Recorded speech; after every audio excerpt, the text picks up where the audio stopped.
Assalamualaikum warahmatullahi wabarakatuh. Alhamdulillahirabbil alamin. Hari ini kita bisa bertemu dengan anak-anak semuanya yang ada di rumah. Saya harap kalian di rumah dalam keadaan sehat walafiat.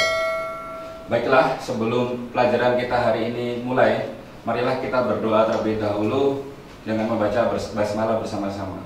Bismillahirrahmanirrahim. Dalam pembelajaran hari ini, Bapak akan menjelaskan secara garis besar tentang perdagangan antar daerah atau perdagangan antar pulau dan juga perdagangan internasional. Pada subbab sebelumnya, kalian telah mempelajari tentang keunggulan dan keterbatasan antar uang, permintaan dan penawaran, teknologi, serta pelaku ekonomi. Perdagangan antar daerah atau perdagangan antar pulau adalah perdagangan yang dilakukan oleh penduduk atau lembaga suatu daerah atau pulau dengan penduduk atau lembaga suatu daerah atau pulau dalam suatu batas wilayah negara tertentu dengan atas dasar kesepakatan bersama. Tujuan dari perdagangan antar daerah atau antar pulau ada dua. Yang pertama adalah memperoleh keuntungan dan yang kedua adalah memperluas jangkauan. Dalam memperluas jangkauan, perdagangan sampai ke luar daerah atau luar pulau dapat memperluas jangkauan pasar. Jangkauan pasar ini yang dimaksud adalah jumlah konsumen yang mengkonsumsi barang tersebut semakin banyak dan tersebar di beberapa daerah. Ada beberapa faktor pendorong terjadinya perdagangan antar daerah. Yang pertama adalah perbedaan faktor produksi yang dimiliki. Saya kasih contoh. Di daerah Kabupaten Wonosobo, Jawa Tengah, dengan tanah yang subur, lebih mungkin memproduksi sayur-sayuran lebih banyak dan menjualnya ke daerah lain dibandingkan dengan daerah Gunung Kidul, Yogyakarta. Yang kedua adalah perbedaan tingkat harga antar daerah. Selain perbedaan kekayaan alam atau sumber daya alam, perbedaan tingkat harga antar daerah juga mendorong terciptanya perdagangan antar daerah. Sebagai contoh, daerah yang kaya akan buah durian, harga durian pasti lebih murah dibandingkan dengan daerah lain yang penghasil durian lebih sedikit. Hal ini juga akan mendorong adanya perdagangan antar daerah. Yang berikutnya, manfaat perdagangan antar daerah. Manfaat perdagangan antar daerah itu ada tiga. Yang pertama adalah menyediakan alternatif kebutuhan bagi konsumen. Yang kedua adalah meningkatkan produktivitas. Yang ketiga adalah memperluas kesempatan kerja bagi masyarakat.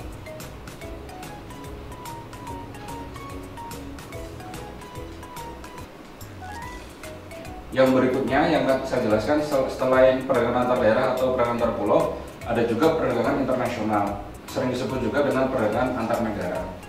Pada zaman sekarang, batas dan jarak bukan lagi menjadi penghalang bagi seseorang atau badan untuk melakukan perdagangan. Bahkan antar negara pun dapat melakukan perdagangan dengan mudah. Pengertian dari perdagangan internasional adalah perdagangan yang dilakukan masyarakat suatu negara dengan masyarakat negara lain atas dasar kesepakatan bersama.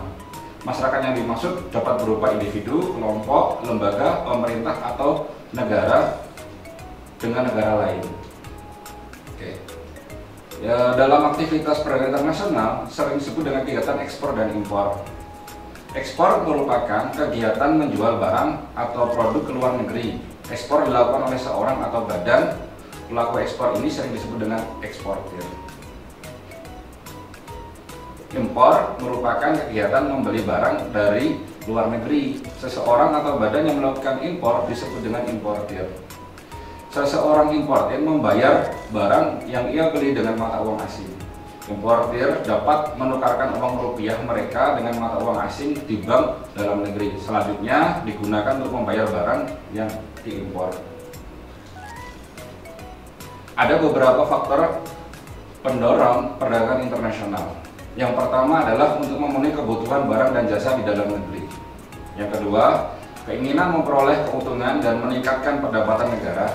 Yang ketiga, adanya perbedaan kemampuan penguasaan ilmu pengetahuan dan teknologi dalam mengolah sumber daya ekonomi. Yang keempat, adanya kelebihan produk dalam negeri sehingga perlu pasar baru untuk menjual produk tersebut, sehingga terjadinya kegiatan perdagangan internasional. Faktor yang kelima yang mendorong terjadinya perdagangan internasional adalah adanya perbedaan keadaan seperti sumber daya alam, iklim, tenaga kerja, budaya, dan juga jumlah penduduk yang menyebabkan adanya perbedaan hasil produksi dan adanya keterbatasan produksi. Yang keenam adalah keinginan membuka kerjasama, hubungan politik, dan juga dukungan dari negara lain. Faktor pendorong yang terakhir atau yang ketujuh adalah terjadinya era globalisasi, sehingga tidak satu pun negara di dunia ini yang dapat hidup sendiri. Oke. Setelah mengetahui faktor pendorong perdagangan internasional, kita harus tahu juga manfaat perdagangan internasional. Manfaat perdagangan internasional ada 4. Yang pertama adalah memperoleh keuntungan. Yang kedua adalah memperoleh barang dan yang tidak dapat diproduksi di dalam negeri. Yang ketiga adalah menjalin persahabatan antar negara. Yang keempat adalah transfer teknologi modern. Dari dua pemahaman tadi tentang perdagangan antar daerah dan juga perdagangan internasional, ada beberapa perbedaan. Yang pertama adalah peluang perdagangan lebih luas. Jadi kita tahu kalau perdagangan internasional jangkauan pasarnya lebih luas. Yang kedua adalah adanya kedaulatan bangsa. Kalau perdagangan antar daerah hanya terjadi dalam suatu negara, tapi ketika perdagangan internasional terjadi antar negara. Yang ketiga, perbedaan yang ketiga adalah penggunaan kurs nilai tukar atau mata uang yang digunakan berbeda sehingga kurs nilai tukarnya juga berbeda. Itulah tiga perbedaan perdagangan antar daerah dan juga perdagangan internasional. Itu tadi yang saya jelaskan tentang hari ini tentang perdagangan antar daerah atau antar pulau dan juga perdagangan internasional. Mudah-mudahan anak-anak dapat mengambil manfaat dari pembelajaran ini.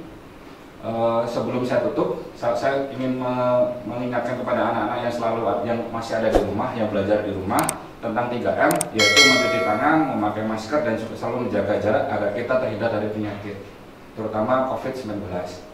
Baiklah, kita tutup pertemuan hari ini dengan membaca hamdalah bersama-sama. Alhamdulillahirobbilalamin. Wassalamualaikum warahmatullahi wabarakatuh.